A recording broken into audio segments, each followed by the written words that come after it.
We'll bring you into the conversation when we have everything set. But Solomon, it's a mixed bag of all issues. So it's been, for me, based on observation, I think it's been very systematic. Yeah, it is. And deliberate. Sure. So, okay, so it's been very systematic, in my opinion, and deliberate. I don't know what you think, because after losing the election, they've had a number of committees in place. There are reports that have been cited in terms of bits, parts, and pieces. People have reacted, whether it could be Davis Opoku or OPK and etc. But at the end of the day, there seemed to be a deliberate and intentional attempt to be able to strengthen the base, bring people on board, to the point that even people like you, now you've been included in amnesties and things like that, even though they say for you, you have to then apply. You can't contest leading positions, etc. Somebody will ask, is this not a good thing? Your observations so far. Roland, let me greet your viewers and let me say that Zato can never be careful unless the matter is involving the NPP. This morning, he has turned into a religious pastor. He said we should pray for the NPP. When the matter is nationalistic, he will never call for prayer for the country. I don't understand. But when it has to do with the NPP, he says we should pray for the NPP. Why must we pray for the NPP? A party that is telling us that all these leaders that want to lead us are sinners. We are doing sinning competition, a sinners party. And take me to Romans 6:23, and let's discuss this matter so that we know what we are dealing with. Whether or not the one that created this world even believes in what they are doing. It says, Romans 6:23, that for the wages of sin is what? Death. But the gift of life is, let me read it for you. Absolutely. Romans 6:23. Yes. For the wages of sin is death. Absolutely. But the gift of life is eternal life. Fantastic. In Christ Jesus our Lord. What has that got to do with the NPP? So the people are telling us, from Bawumia's camp, from Ken's camp, from Bryan's camp, all of them are telling us that those that want to lead the party have sinned. And when you read Romans 6:23, it doesn't talk about sins. It talks about sin. So if a single sin is leading to death, then how much more 10 sins, 16 sins, 24 sins? Oh, so how can you make that is what we are dealing with, Roland.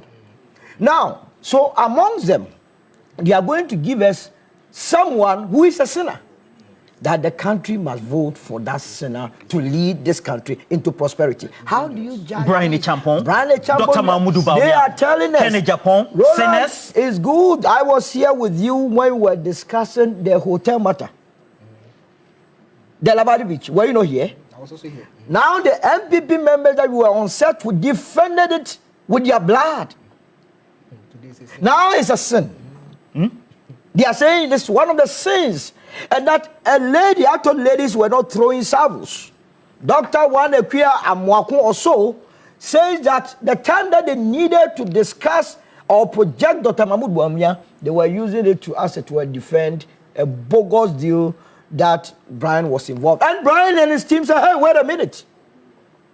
We were not the only one that sinned. And that you, Dr. Mahamadu Bawumia, rise, meant for an individual's business, you stole it and gave it to people who were fasting. So it's your sin. And that the PDS that we spoke of,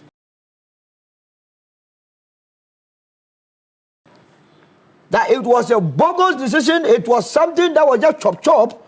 Your boss, Dr. Mahamadu Bawumia, was involved. And they say, hey, hold on. You want to leave Kennedy out of this? Don't leave him out. He has also sinned. As for him, he called for the elimination of Everest and gas. He has been taking all contracts. So is that the party? And among these three, one of them is going to be the leader of the party. And you are telling me that the country must look unconcerned whilst they give us a sinner? No way, we cannot allow that. So you're saying your classification of them as sinners is because of the... I have not classified anybody as sinners. They themselves have classified themselves as sinners and they have identified. There's a difference between giving a verbal rendition. This one they have categorically, they have put it on the paper and they have enumerated. So clear. So it's not me who is calling them a sinners party. Maybe if they had come and said, once I was a sinner, saved by grace. Now they say, no, these people are sinners. But let's go into the matter. You see, after the elections, first of all, this whole idea of trying to expand their electoral college. It's a good thing. It's a hoax. It's a hoax. It's nothing to write. Hoax? It's just to create the impression that they are doing something. They are not doing anything. The total number of people they want to add up will not amount to anything closer to 10,000. Already they have about close to almost 200,000 delegates in the album. They took part in the selection of the flag bearer in the last elections. So what has changed? And it is not just a matter of expanding the register. It's a matter of who is leading the party, the kind of ideas and principles, how the people of this country view the person. Roland, you would agree with me that in 1998, when I was in the NPP, in that famous Sunyani Congress, less than 2,000 delegates went and elected Akufo. Did he not win election in 2000? He did. So it doesn't matter whether you are expanding it to 1 million or... Well, they say the population has changed. The demographic is different. So there is nothing different. If you expand a delegate system and the issues that led to your electoral defeat, how is the expansion of this delegate system going to erase from the minds of the Ghanaian that indeed Nana Akufo Addo used $97 million together with Dr. Mahamadu Bawumia and all those in there to dig a hole? How is this going to erase that perception? Roland, how is it? And has it struck you that President John Dramani Mahama is currently in Singapore? When he got to Japan, there is a financing company called Degas, Japanese company, that is saying that they are going to invest $100 million over a period of what, 4 years. Get the figures right. Degas. Our president traveled 22 hours by air. So risky. To go to Japan, to go and negotiate for a company to come and invest $100 million into the economy of this country. Now we have a president called Nana Akufo Addo, ably supported by Mahamadu Bawumia, who had that almost $100 million in this country. They could not see the need to invest that money into agriculture, but they rather use it to dig a hole. So you are saying those are other sins? How is this going to erase from the people's minds so that they will vote for you because you have expanded your delegate system? How is it, or how is your expansion of your delegate system going to erase from the minds of the people that indeed the country called Ghana went for a loan of $750 million from Afri-Exim Bank to finish Pokwase in Sawam Road, to finish Swami Interchange, to finish Kwabena Road. Money is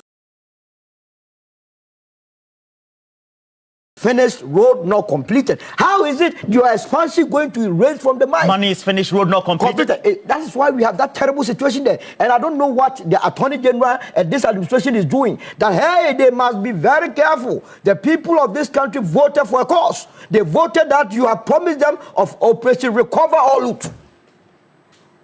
We are done with the funeral. The tears are over. They should come back to business. Come back to business. We have to come back. It is non-negotiable. How is it that the national service is still pending 548 million? We have not dealt with it. Well, we are not. It's not a child's play. Nobody must take it for granted. How is it that someone can use $15 million to go and cook wache and we have not attended to it? I'm talking about the alternative All Africa Games. So you expanding your delegate system does not mean anything. In any case, you say you are doing top down. When they did the Asante region report, which is the true report of the NPP anyway. The Asante region report? Yes, that is true report of the NPP. I mean, and hurriedly put up. How do you draw those conclusions? No, that is the breadbasket of the party. If the Asante region finds its formula, then the party is on course. And now it is disintegrated. The party said, look, arrogance of power, corruption. They themselves were stating the issue that led to their defeat. Arrogance of power, corruption, the way and manner they bought or procured elections. And how they treated Mr. Lanchemante horribly. In fact, that was one of the key issues that led to their defeat. How is expanding this delegate system going to raise this in the minds of the people of this country so that they will look forward and vote for you? There is nothing that is going to happen to this. It is just a charade. And moreover, the car that got crashed, the last time I told you the car is parked at Atigya. Yesterday I saw it at Atigya. The NPP car is still lying there. And these reforms, yes, Solomon Owusu, are supposed to make sure that the car is repaired or rehabilitated. They are looking for a driver. Brought back to they are looking for a driver. They are not looking for put the amnesty thing on. They are looking for. Because it's the reason why they want people like you to be coming. As for the amnesty, I don't want you to even go there. First of all, read the amnesty letter for us. And let me tell you why they put up that letter. Oh, that nothing sincere about Solo, you may be joking. You must be joking. About of people. Look, you read it. Like, you put it there. Let's go into it. And let me tell you why they brought that amnesty letter. You have it? So check the date that they... Registration of additional delegate. Okay, let's go through the date. When did they release it? So the amnesty report is indicating... the amnesty letter? Yes. Give me the date they released it.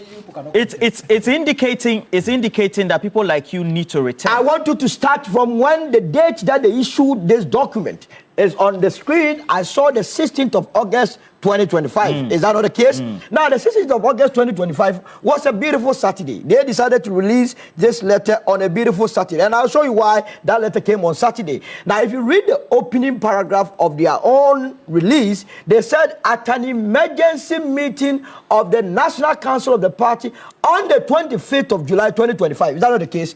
Now, Roland, you only undertake an emergency meeting to discuss emergency matters, to come up with emergency solutions, and release it immediately to deal with the matter.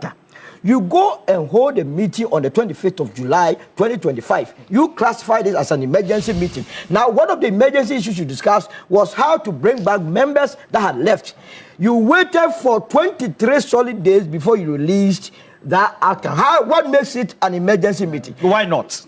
And they did so because Alan Kyeremanteng, the band to beat in 2028, had done a pre-recorded interview with Sandra Bawumia on his future political plans. Now, we were going to air the entire piece on Saturday, the 16th of August 2025, to the entire world. Say this again. Yes, Alan Kyeremanteng had done an interview with Sandra Bawumia about his future political rendition, how he's going to behave going forward. Now, in the interview, we're going to air it fully on the 16th of August 2025. So we started sharing excerpts of that interview. So in the excerpts, there was a question that was asked, what will be your political future going forward? So he answered that question. Then these NPP people passed back, did their research, and realized that the answer to his political future was that he was going to contest in election 2020. So you must be lying. So that's what I'm telling you. I'm giving you the background. People do not know. So immediately on a Saturday that people were grieving, people were mourning, the NPP people found laptops on a Saturday, went to office, typed and released it. Bute signed it that, oh, amnesty, you have granted amnesty. Sandra, put just the release. To create the impression in the minds of people that, oh, we have but Zato is shaking his head, says you are lying. Oh, I'm giving it, yeah, but he understands it. He will only pretend. That's why today he says he's a religious person. I don't want him to come and say anything otherwise. He said we should pray. He should remain at the prayer level. We are not in prayer mood. We are dealing with the issues as it is. Then they realized that, no, we have to issue a statement so that it will convince the millions of people that follow Mr. Kyeremanteng to think that, no, now all is well, they should go back. Then they shot themselves in the foot by also exposing themselves in the release. So this is deliberate? Deliberate, but at the end of the day... Because he says that, let me just apprise by you. We'll put it on the screen when it's possible. We hereby serve notice that this directive lifts all such suspension. And these suspensions are for members, whether it's for disciplinary cases, etc. And then he says that members who have forfeited their membership are required to submit a formal application. So I am supposed to submit a formal application. I don't know. Why? No, who are you? According to them, and look, let me assure them, or let me tell them that when we decided to move with the movement, we were very mindful of Article 3H that talk of the NPP Constitution that talked about forfeiture. And so, what are we talking about here? You spoke, and I'm speaking, and you are talking about time. You prayed. I am not praying. We are doing different matters. So they are saying that I should reapply to enter or to be accepted. Why not? Why must I do that? When I was clearing my mind, when I was leaving the NPP. In any case, those that are even pushing this agenda, that Alan Kyeremanteng, Solomon Owusu, Hopeson, and all those movement members that left are not welcome back, are people coming from Bawumia's camp. So you, Bawumia camp, you don't even accept people coming into your camp. But who told them that we are ready to come back to the NPP? We left the NPP when the NPP was in power. You will not go back? What are we going to do? Our political parties in the offing. It is coming live and clear. And let me correct an erroneous impression that you created, that the NPP has a base of 3 million. No political party in this country has membership of 3 million. There is no data that supports it. And it's a voting pattern, is that not? So they are not your members. Because they are not offered any alternative, they tend to vote for you. if you go to the two political parties, the NPP database, the only people recognized are the delegates who are not more than 200,000. So don't allow anybody to deceive your minds. Anytime I hear them that 2 million of our members did not vote, did you count them that they did not come out to vote or what?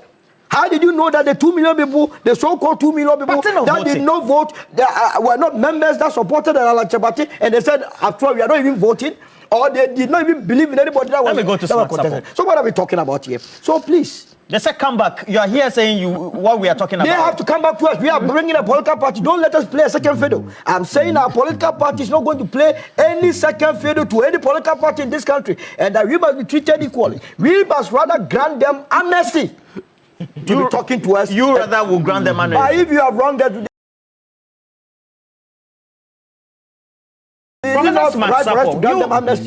you are a poster who tends to, and researcher who tends to watch the demographics, their behavior in terms of demographic and then behavior, etc.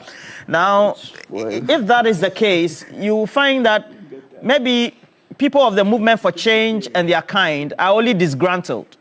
And so, in my opinion, shouldn't that be the reason why this opportunity that has been given to them by the leadership of the NPP should be taken hook, line, and sinker? Really, a reprieve really that has been given to them. What do you say? Yeah, Roland, good morning. It's been insightful conversation so far, and a good morning to our cherished viewers. Let me start with the movement for change. Prof. So I am Prof. of the view, very Prof. candid view. Yes, yes. Please go back a bit on so that we let's see your chest. So that we can take it fully. All right. Okay. Thank you, Roland. Okay. Yes. So I am of the view that and a number of inferences made since now being labeled for all the leading. Indeed, they are the leading candidates, etc. Prof, are you? And a number of inferences made since now being candidates.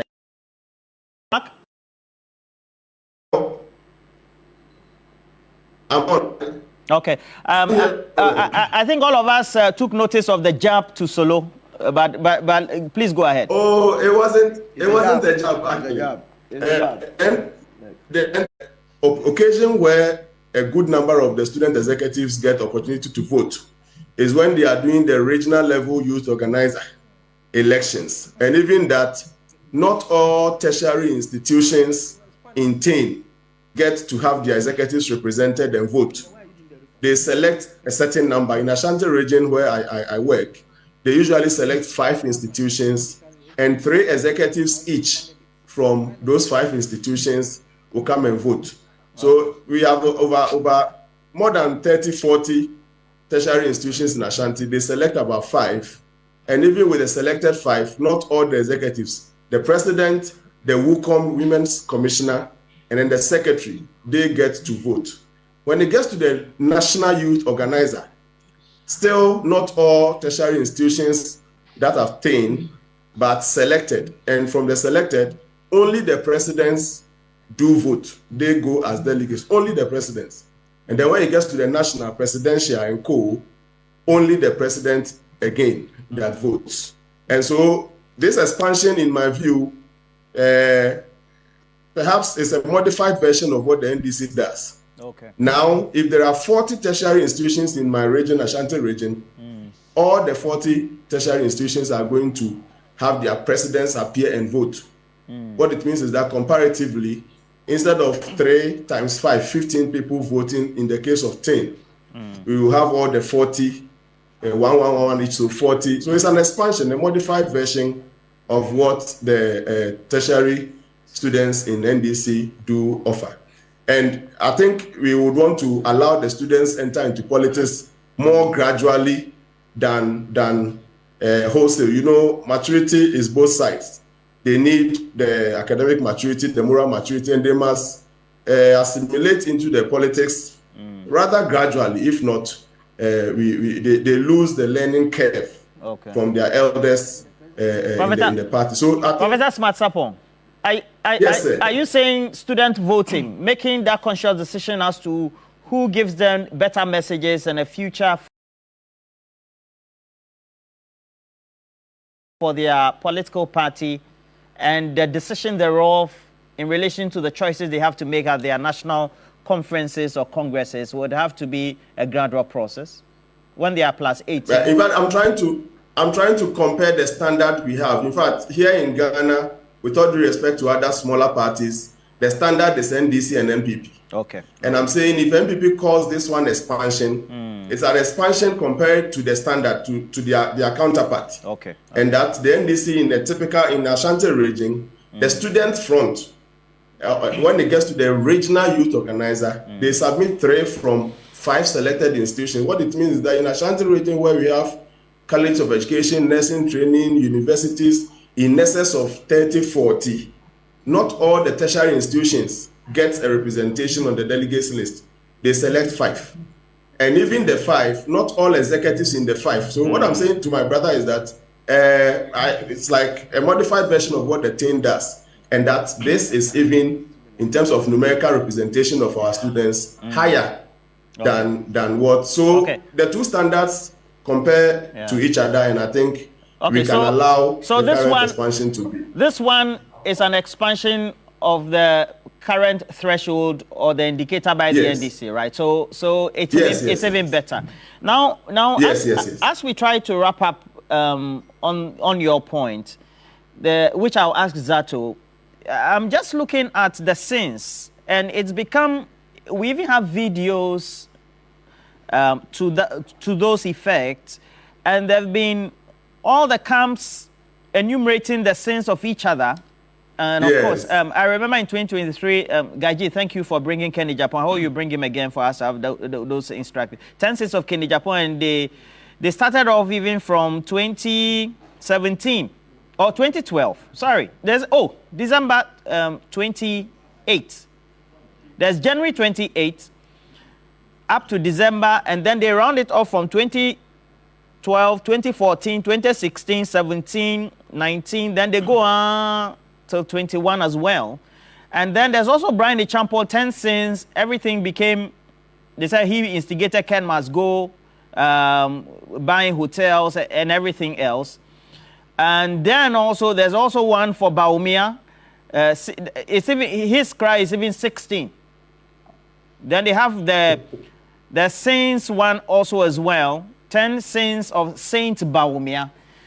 And after this, they are not done. You go on social media, key individuals, whether they are females or males, who are spokespersons for these leading candidates, throwing jabs at each other, almost very vulgar in the tone of the language and very insulting.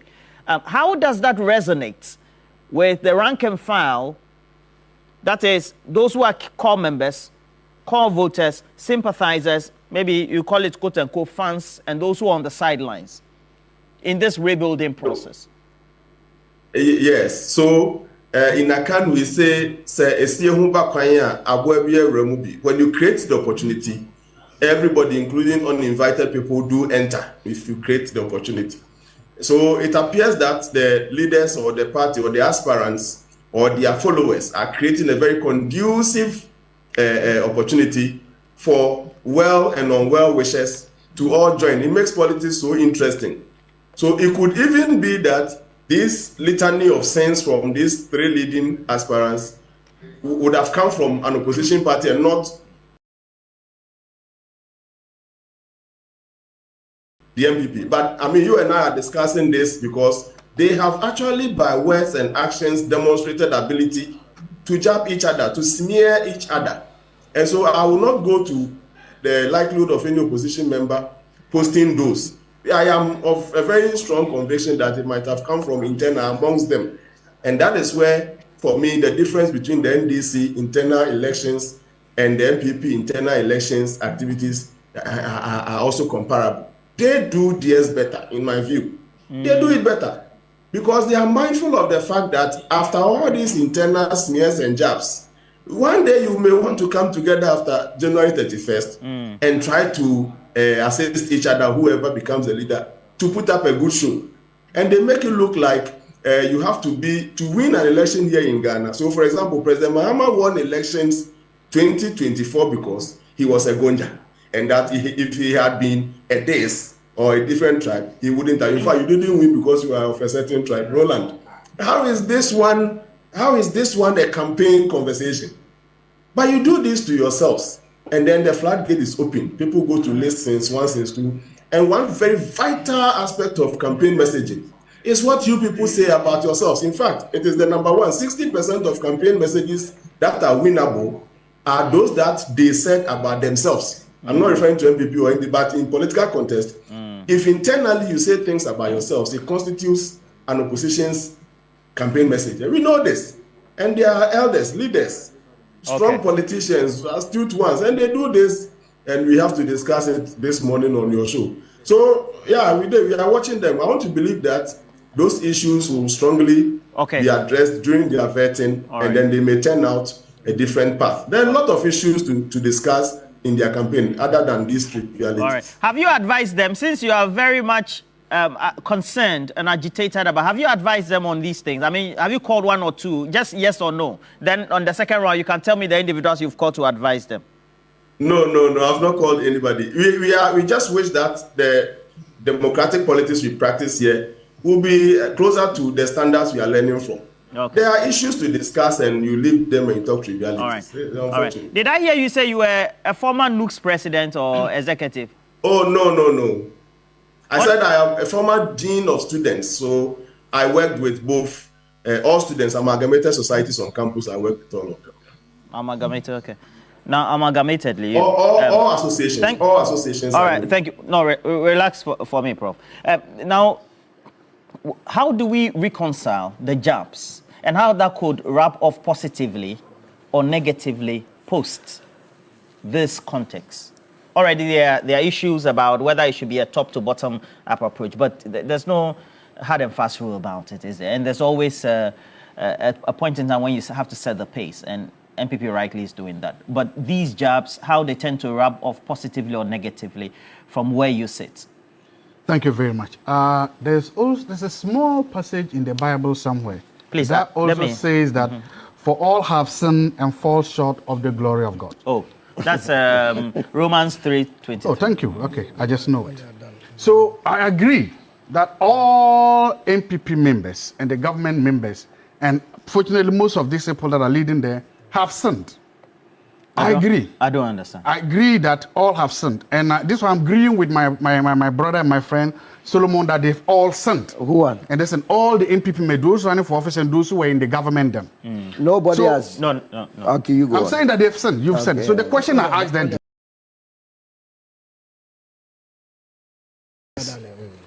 Honorable Alan Kyeremanteng was in that government for 6 years. Give me the Did he sin? What were his sins? No. Okay. Now, if you say they have all sinned and he was there, did he sin? Okay. What were his sins too? Dr. Joshua Jebunte Zato, let's limit the conversation to the NPP and the subject matter. Yes. I know that perhaps you may be tempted to take jabs at individuals who could cause affection or disaffection. Oh, really? But so happy. Really? I'll be so happy. I sat here and I watched and we listened. But without okay, you go ahead. Go ahead. Yeah, I want him to go ahead. Yeah, you should go ahead. I'm very happy with the direction. Anyway.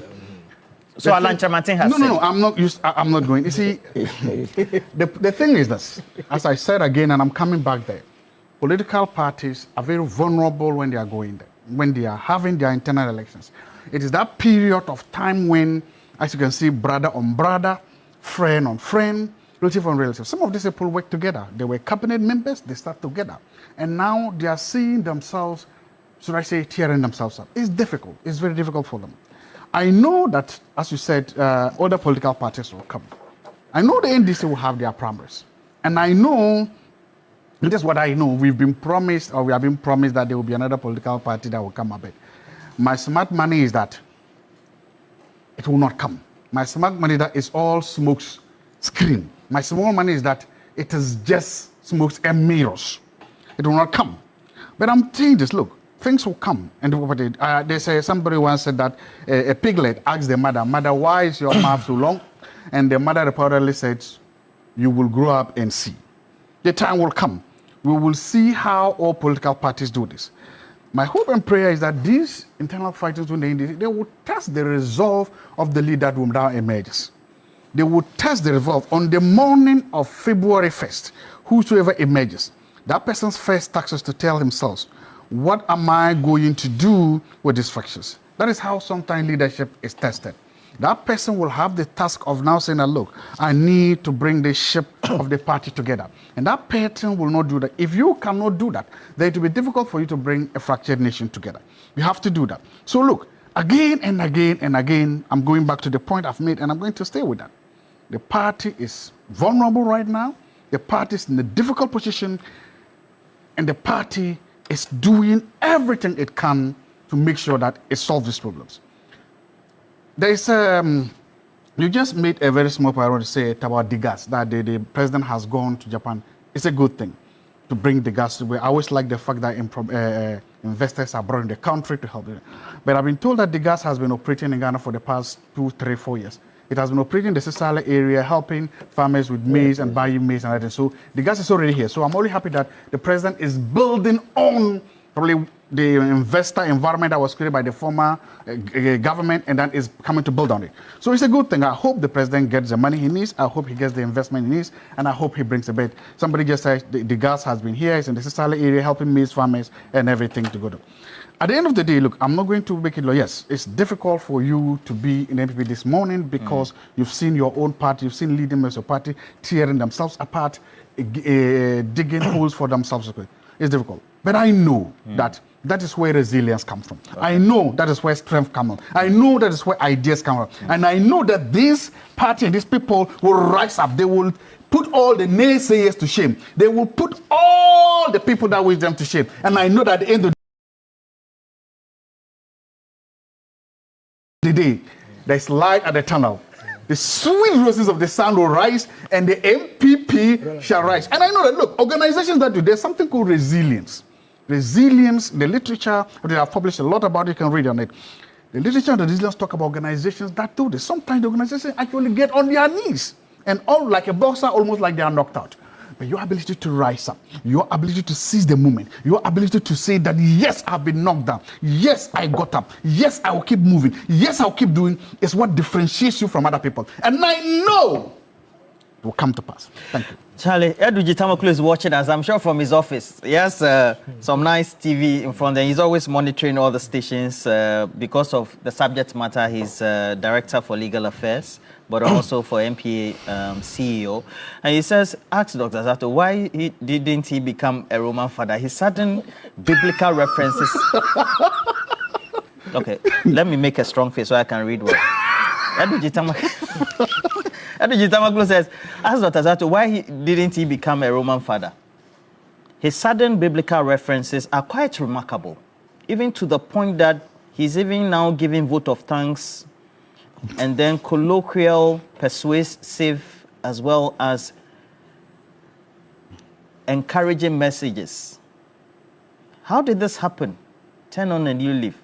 And then he said, Roland, your question about the sins and the effect it's going to have on the candidates, the party, post this contest has not been answered.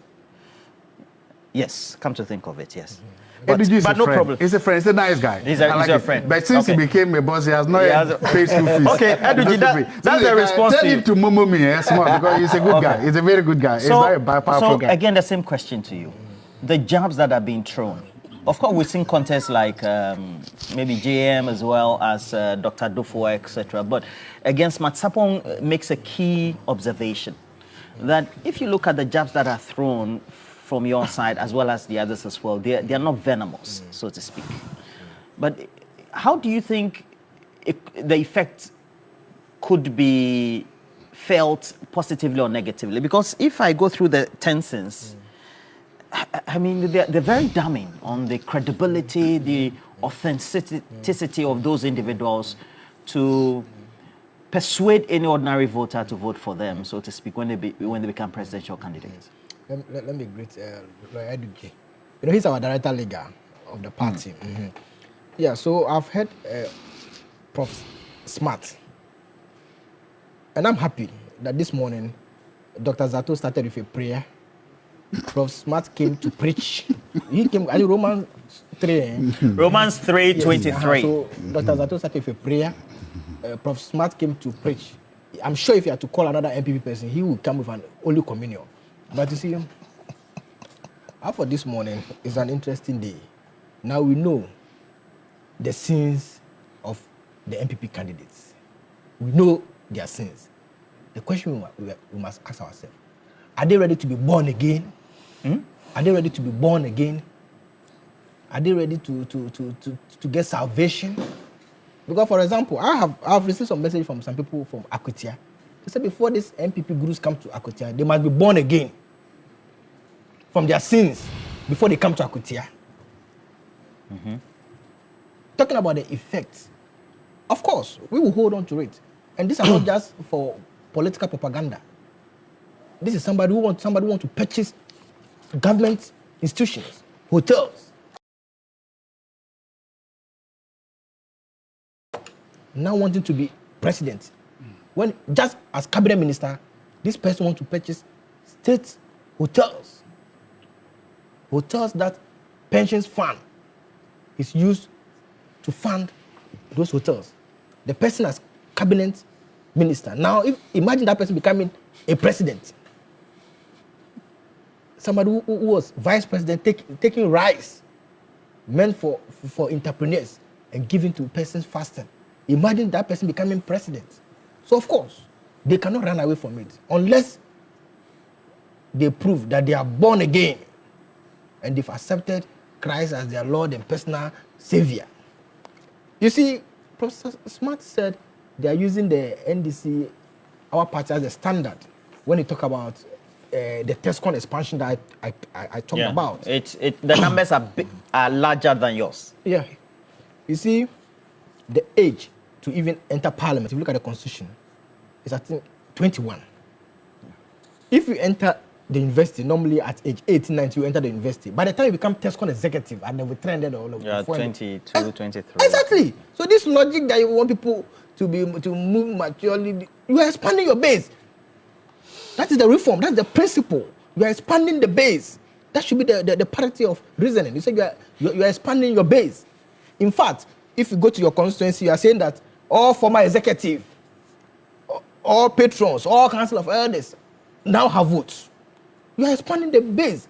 So which logic are you using to disenfranchise a TESCON secretary? So you are saying that for the TESCON president, he is ready to join national politics. The argument is made is that Ting doesn't have these numbers. So they have even bettered the numbers. No, your principle is that you are expanding your base. That's the principle. That is the principle. The principle is not we are using NDC system. The principle behind this reform is that you are expanding the base. And I've told you, there's a reason why I refer to the 2007 post-primary, where they introduced the superdelegate conference. And that reform did not meet the test of time. They have come back to abolish it because that reform was geared towards pushing the agenda of Nanado to become, to go to the primaries easily, as compared to the struggle we had in 2007 when we had 17 aspirants. So they brought in another layer, the superdelegate conference, to prune down the persons to 5. So I'm saying that this reform by the NPP, they should look at it again. If it is indeed to expand the base, then give opportunity to TESCON. But if you come and say, oh, TESCON, you must enter national politics gradually and all of that, then you are going to discourage the youth. I'm not a member of the NPP, but I feel for the NPP, for the youth of the NPP. I feel for, when I was in Legon, I was a member of TEN. So I can just imagine TESCON members. So now, you see why when they are going for TESCON election, everybody wants to contest TESCON presidency. You see why? Because that's where you can have the leadership decision-making vote. They don't talk about that. The ramifications on campus. So there'll be acrimony. Meanwhile, these people are supposed to work as a team. As a team. And look, I'm happy. He said he's a former dean of students. If he is still on campus, he will know that this government has released over 3 million Ghana cedi for the no stress fees policy. Then we are working. They can be fighting. They are not ready for governance. They are not ready. But we are working. We are working. Students are happy. We are paying their fees. We are implementing our manifesto. They couldn't implement their manifesto. Look at the exchange rate. It's dropped. We are working. This government is focused. They can be fighting. They can be. But you see, we need a stable opposition party. We need an opposition party that is organized, that is coherent.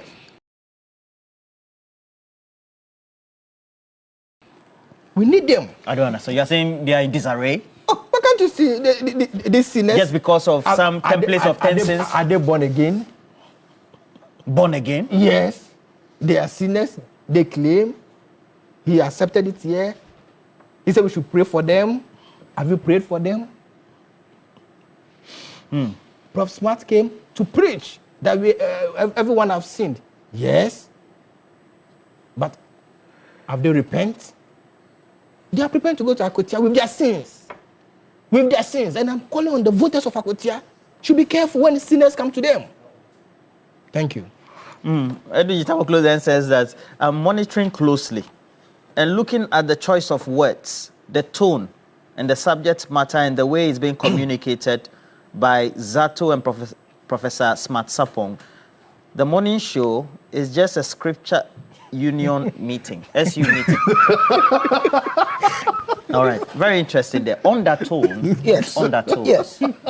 there are key issues that have been raised. Yes. And let's also be factual, but also very much observatory. Yes. Which is, if key issues are being raised about the candidates themselves, perhaps a question could be raised that, well, this is an internal contest. So why should anybody beyond the periphery be worried? I mean, Roland, first of all, don't let anybody deceive you that what is happening in the NPP is an internal contest. All political parties are public institutions.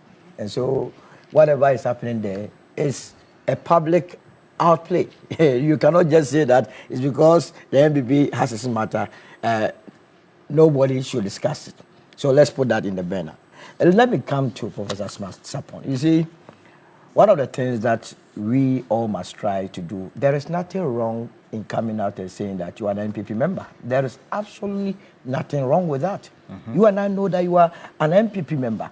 So if you come on air and you are doing that business, do it. Who are you referring to? Professor Sapon. What has it done to you? I am here defending my movement for change. And his opening statement is that when the matter is about the NPP, my energy levels are different. You said you get agitated. Why get agitated? Why get agitated? I stated this morning right here that our political party is going to be formed. He has no clue as to what we are doing on the ground here, and we are not going to let them know because he will not wish as well until we finish everything and unveils it. That is why you will see that politics is just like modern day building. That the way we build houses of today, we don't just go out and be starting and building. You do all the building inside. When you come out, you just release it. So he must be told that when we are here and we are discussing our interests, I am defending my movement and the matter has been put on the floor. I have knowledge about it. I'm discussing the same way he also has knowledge about it and is discussing. And he must not be refraining or running away from the fact that he is an NPP member. It's good for our democracy. And he has that right. After all, everybody is entitled to join a political party. Again, Zato says, my political party will never see the light of the light of day. And he has thrown a challenge. I want to assure Zato that I'm not one of those that will come and sit here and say something that I don't know. That you don't brag? Absolutely. That the party, you're blowing hot air. You see, the country Ghana needs our political party to take out this irresponsible opposition party. The NPP is becoming an irresponsible opposition. I wish TV3 would never bring any topic that has to do with the NPP, because this one I've realized that my brother is so fragile. He's so fragile. Yeah. He cannot even speak. Look at the voice. Now he is preaching. He has all of a sudden turned into a motivational speaker. That we are going to come out. We are going to come out. It was the same way that the CPP was shouting. We are going to come out. We are going to come out. CPP, where is it? When you press the destructive button, when you deliberately inflict onto yourself that distraction mode, there is no way you are going to come back. Solo, how did they do that? I am telling you that. Destructive button? They did it. It was well orchestrated, led by Akufo Addo with his cabal. They did it beautifully. And it is now dealing with yourself. You are saying that you are going to come back. How are you going to come back? When a formidable opposition party is going to emerge. And we are going to make sure that we sell a very good message to the people of this country to see us as an alternative. a viable one as such to be able to move the forward march. And by the way, the reason why I brought in diggers, that's the Japanese financing house, was not to say that they are not already in this country. I'm sure you missed the point. But let me reiterate the point. About their financial outlay. Yes, they say they are giving this country $100 million for 4 years period, meaning that if it is going to materialize every year, we are going to have $25 million. My point is that we did not need President Mahamadu to travel 22 hours to Japan to go and solicit for this fund when Nana Akufo Addo had expended almost $100 million sitting in this country digging a hole. That money could have been used to better our agriculture. And if this is the reason why the Ghanaian voted against you, what levels of expansion of your delegate system would raise this perception or this clear-cut breach of the people's trust to vote for you again? So what we are dealing with is not a matter of you expanding your delegates or system or adding former executives or new executives, 10 regional this. It doesn't mean anything. Is that the way you're talking about your it doesn't mean it. Which one is that? And let me deal with where you wanted to go. I have said this business of sinners, I didn't bring it. Have I manufactured sinners in this studio? Your own party people are throwing the jabs. They are exposing to us. And I hope Yoko, Office of the Special Prosecutor, FIC, FBI, but if Bryan, you come and tell us that on behalf of Dr. Mahamadu Bawumia, he said on behalf of Dr. Mahamadu Bawumia, he paid executives in the Eastern region $1,500. The reason why the city was depreciating like nobody's business. You see why the city was depreciating? $1,500. And you know why they did that? Because it was all about Alan Kyeremanteng. Let us use money to force him out. You did it. Your party is collapsing. Today you want me to pray for you. Instead of who goes to pray for his enemy? I'd rather spend my time to pray for my political party. How do you think the impact of these being put out there, that 10 cents, I've even seen 16, etc., going to affect, the credibility? How voters will view these individuals as one of them will be elected as candidates? So this morning when we raised the issue of sinners, and I quoted Romans 6:23, immediately Smart and then Zato, who has never quoted any scripture, all of a sudden found quotations. And they had quoted Romans 3:23. Is that not the case? Now, if you look at the arrangement in the Bible, Romans 3:23 comes before Romans 6:23. Is that not the case? So if Romans 3:23 was telling you that all have sinned and fall short of the glory of God, and then the same Romans come back in Romans 6:23 and tells you that for the wages of sin is death. It means after looking at the whole situation, you realize that no, you can sin, but the punishment of it has to be death. When you say you have sinned, Roland, you go to court and confess before a judge that, my Lord, I'm guilty. I'm very glad there's a lawyer here. It is not for you to say you are guilty and then the judge will say, oh, because you have confessed, go home. All that the judge will do. Are you a Catholic? All that the are you a Catholic? No, I'm coming. Please. I'm coming. Okay. I'm coming. It's disrupting your You want communication to? flow. No, because when we confess... No, Zato is okay. I'm I see the coming. strategy. You're trying to disrupt this communication. No, but I'll finish. He's saying that, no, I am more focused than he thinks. In the sacrament of confession. So when you go before the judge and confess your sins, the judge will say, fantastic. Now, all that the judge will do is to go and look at the criminal code and look at the punishment there is for the very crime that you have confessed. So now that you people have exposed to us that you have sinned, Ghanaians have accepted it. Now, it is for us to go and look at the extent of the sins that you have committed. The punishment thereof will be released so that we will know whether to give you 100 years in opposition, 200 years in opposition, or even make sure that you are destroyed. Oh, but the voters will decide that. But I'm a voter. I am a voter. And I'm telling you that for them to openly tell us that they are sinners is good enough for election 2028. And that is why the country will not settle on sinners. The country will settle on people who are sacrosanct, who means well, who are not corrupt, who will not misuse our funds, who will not abuse office, and rather settle on people who are well bent on developing this country. Among the leading, Bawumia Agyapong, Dr. Mahamadu Bawumia, Kennedy Agyapong get connected. Who is likely or who should be given the nod? Who should be given the nod in their party? Me, I don't wish any of them well, so they can. Right. Thank you for your Professor Smart Sapon. Thanks for watching. Like and share the video. You can also drop your comment. Please don't forget to subscribe. Click on the bell to turn on the notification.